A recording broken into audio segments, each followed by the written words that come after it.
Hit the gas, Doc. No blue lights. No cops. The man in front of me pleaded urgently. Relax. We're medics, not getaway drivers, I countered, trying to keep calm. But the urgency only grew, the threat looming larger. One wrong move and this ambulance becomes a hearse. You hear me, Doc? The voice pressed, tension thickening. Unease gripped me as I realized the stakes. Listen, shooting will only make things worse, I implored, trying to ease the tension. The demand echoed, unyielding. No second chances, Doc. This ends now, the voice declared. With no time to spare, I acted. Do it, Ramirez. And then, in the tense second that followed, a single bang created an eerie silence. April 2nd, 2010.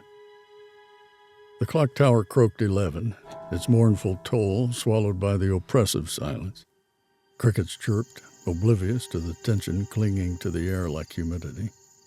The MCT's amber glow cast Ramirez, my partner at the job, and me in an unsettling orange. Two corpses propped against the bar. Another graveyard shift. Another lukewarm beer. Quitting was a nightly fantasy, fueled by cheap cola, and the stench of disinfectant clinging to us like a perverse perfume. We squeezed back into the ambulance, the engines hum a familiar lullaby. Ramirez, ever dutifully, reached for the radio. Silence, please, I thought. But the dispatcher's voice crackled through, shattering the fragile peace.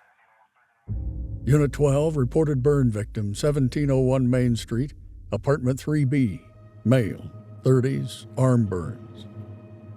Ramirez grinned, a glint of morbid excitement in his eyes. Looks like our break is over, partner. We burst into 3B, adrenaline coursing. Silence punched us, heavier than the trauma bag on my back. Even the lady we met at the lobby was surprised when we mentioned the burn victim to her. She probably didn't hear anything since she had headphones on. But the apartment's stillness screamed louder. Dust motes seemed to hold their breath in the oppressive quiet. No smoke, just an unnerving hush as we approached the ajar door. A shiver danced down my spine as Ramirez, veteran of the city's underbelly, exchanged a wary glance. This was wrong. Close the door, gentlemen. A gravel voice rasped from the shadows near the open window. The room remained a dim cave, lit by dying bulbs' flickers. We cautiously shut the door, Ramirez fumbling with the light switch. Each click brought a fragment of the scene. A man sprawled like a discarded marionette, his rumpled tuxedo caked in grime, his white hair stark against the wall. One hand dug deep into his coat, the other pressed against his shoulder. A silent scream frozen in its grip. Shards of glass glittered underfoot, mingled with the unmistakable scent of alcohol. A tableau of wrongness. Don't just stand there, he rasped, his voice incongruously casual. Caught my arm playing lighter and booze. Stupid, I know. My mind wrestled with his words as I knelt, playing with fire. The scene scoffed at his absurdity. No char, just the stale vodka stench, and a blooming crimson pool on his lap. Then he spoke, urging me to remove his hand from the burn. As I gently peeled back his fingers, nausea hit. No singed flesh, but something far worse. That's not a burn, sir, my voice cracked. It's a bullet wound. A chilling smile curved his lips. It sure is. Want to know where it came from? Cold metal bit into my stomach, the silenced pistol a cruel joke. April Fool's, medic, rasped the man, his humor twisted with pain. Couldn't risk 911 and their pesky questions about a suspicious gunshot wound. Ramirez's breath hitched, the tension thick. This wounded man, his voice laced with chilling menace, held us hostage. Even injured, he commanded the room, his warning silencing Ramirez's every instinct. Swallowing hard, I reached for my bag, slow and deliberate. His gun never wavered, a constant reminder of our precarious dance. I dressed the wound, his raw flesh cold under my fingertips, the barrel his watchful eye. I warned him that I could infect his wound, emphasizing the threat with a glance towards his injured arm. It was then that he gestured towards the spilled vodka, a sign that he had done pre-planning. A little spark when I pull this trigger, and boom! Messy way to go, wouldn't you say? The threat hung heavy, a desperate gambit. He wasn't bluffing. That vodka was his fail-safe. Even if I escaped the gun, we'd all be engulfed in flames. A faint knock interrupted us, the sound slicing through the suffocating silence. It was the woman from downstairs, concerned and oblivious to what was happening inside right now. "Keep her out," the man hissed, his voice barely a whisper. "Take me to the ambulance. Tell her it's a bad burn, immediate hospital attention required." Choices dwindled. No lives could be sacrificed to this madman's game. With a silent nod, I relayed his instructions to Ramirez, urging him to stall the woman while I finished the charade. We became a twisted procession, wounded man disguised as a burn victim, accomplice medic, and bewildered bystander kept at bay. Ramirez, ever the quick thinker, spun a tale of a kitchen mishap, his voice laced with concern. As he ushered the lobby lady downstairs, I helped the guy unobtrusively into the ambulance, the weight of his secret and our uncertain fate pressing down on me. We were on the road, but the hospital wasn't our destination. Where were we headed? No idea. Engine rumble drowned the dispatcher's inquiry about the burn victim. The gun's mouth at my head, the man's unwavering gaze, made my response a rehearsed lie. I told the dispatch it wasn't a burn severe enough needing transport and has been attended to. The man exhaled, leg twitching, gun unwavering, then pulled out his phone, texting, smiling. "Why'd you shoot yourself?" I blurted, the question searing through the suffocating silence, broken only by the hum of the engine. He didn't answer, eyes glued to his phone. The silence stretched, thick with tension.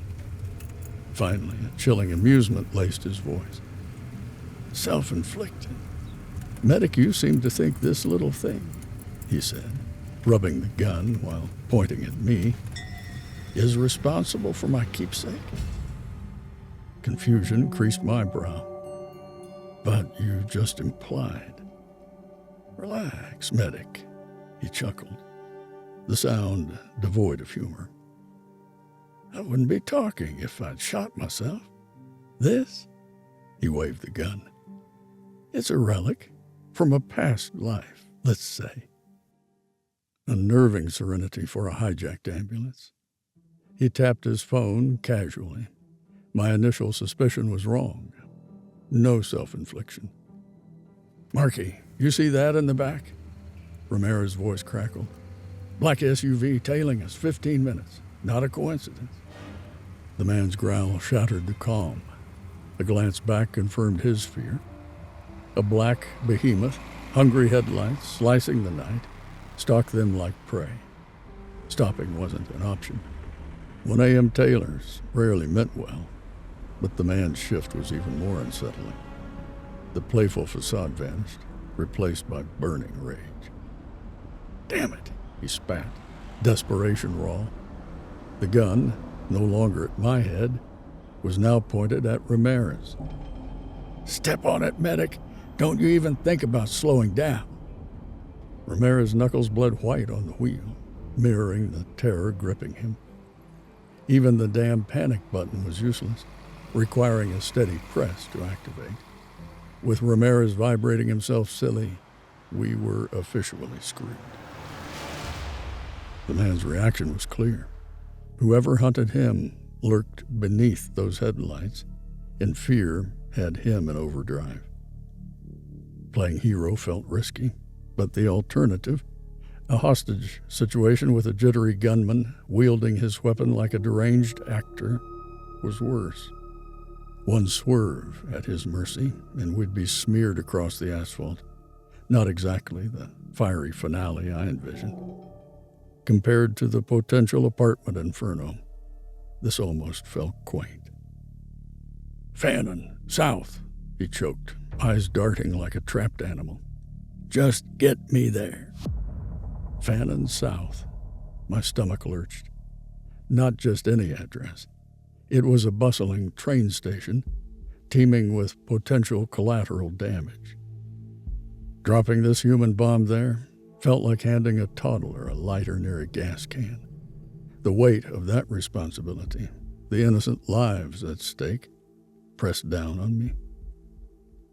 Sweat slicked my hands, fear dancing with duty. Years of patching up the broken, stitching lives back together, and now I was supposed to throw it all away, become an accomplice to whatever twisted plans simmered in this man's head. Taking a deep breath, I forced calmness. "Pal," I said, each word measured. "Fannin south isn't on the menu tonight. I don't play dominoes with innocent lives." Fury contorted his face, eyes darting between me and the gun strapped to his hip like a deranged rat. My core braced for the worst, fear metallic in my throat. He sneered about my apparent calmness, the bullet inches from my head. Trust me, calm was a distant land. But with Ramirez's erratic driving, I needed control, lest chaos become our chariot. "Hit the gas, Doc. No blue lights. No cops." His words crackled with urgency, the gun in his hand a stark reminder of the danger. My calm facade faltered, replaced by a rising tide of unease. This wasn't a routine emergency. We were pawns in a twisted game, and the wrong move could turn the ambulance into a hearse. My voice, though firm, couldn't mask the growing tension. "We're medics, not getaway drivers," I countered, desperately seeking a peaceful resolution. But the man's resolve hardened. "One wrong move." His voice trailed off, the threat hanging heavy in the air. With a deep breath, I knew placating wouldn't suffice as I pleaded, hoping to break through the escalating fear. But his response was chillingly final. "No second chances. This ends now." My heart hammered against my ribs as I realized there was no turning back. "Do it, Ramirez. Call it in," I shouted, reaching for the radio. Then, in an abrupt move, he pulled the trigger.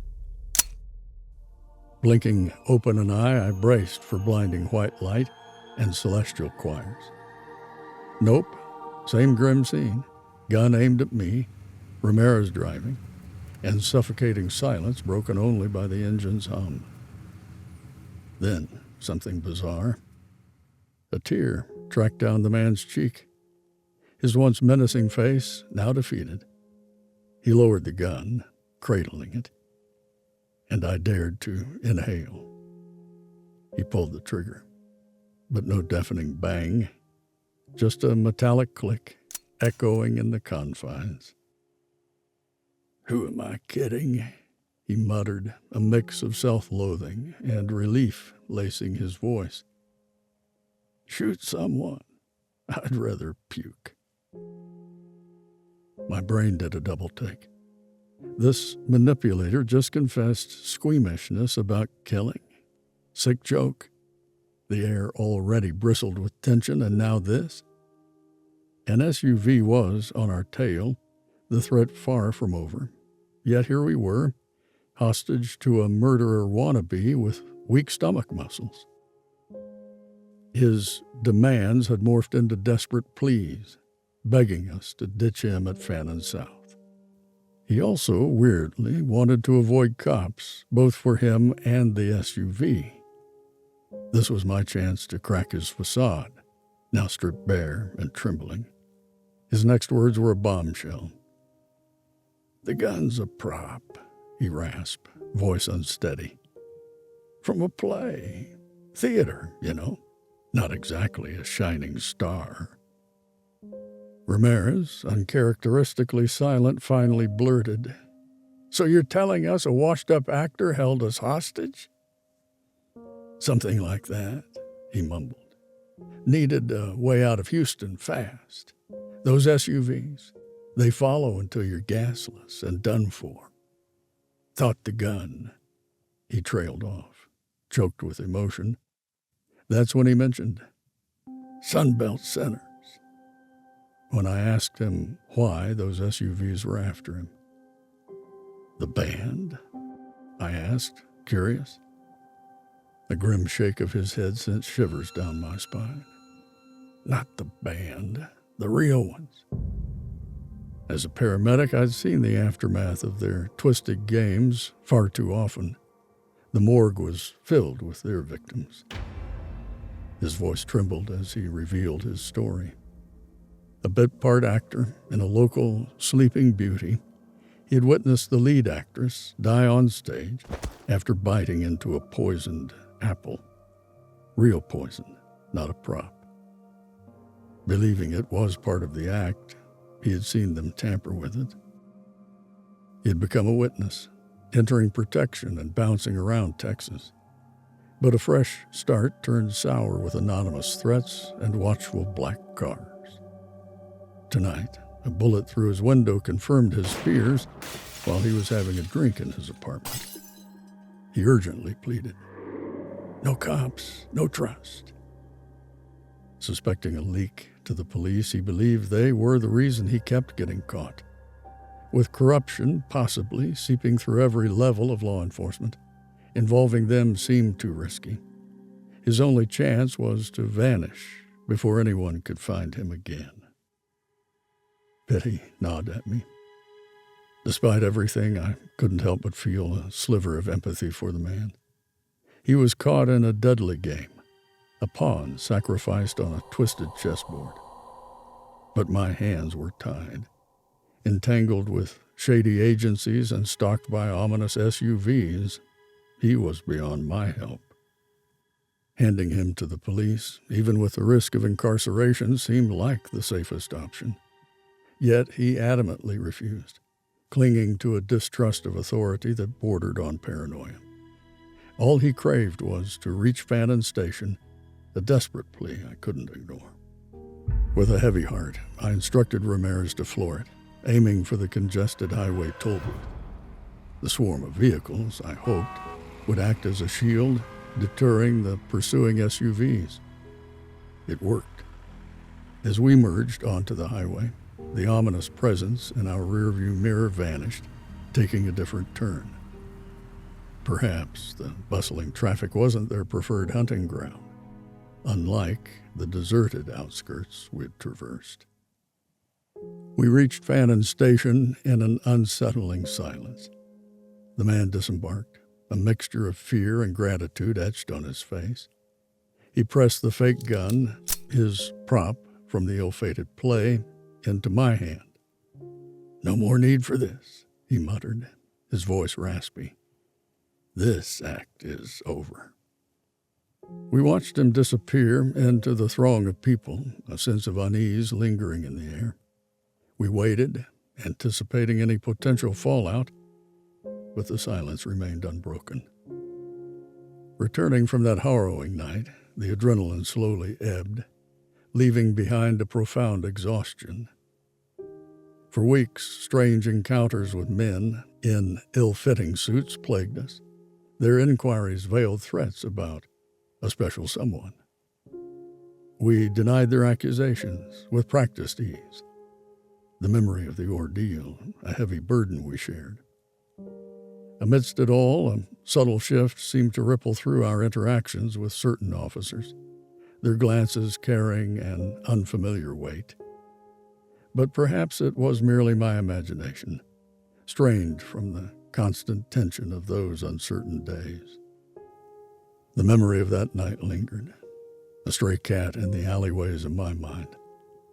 I never spoke of it until now, not because it was forgotten, but because the silence felt safer. In the chaos, amidst the man's twisted pleas and Ramirez's panic mode, I found a sliver of peace, knowing I did what I could. Saving that man, well, that wasn't in the cards. His theatrics, enough to trigger a cardiac event in a seasoned paramedic, were hardly the textbook definition of needing help. Maybe keeping it buried, this dark little secret between me and Ramirez, was the best course of action. After all, his safety, mine, and that man's sanity depended on it.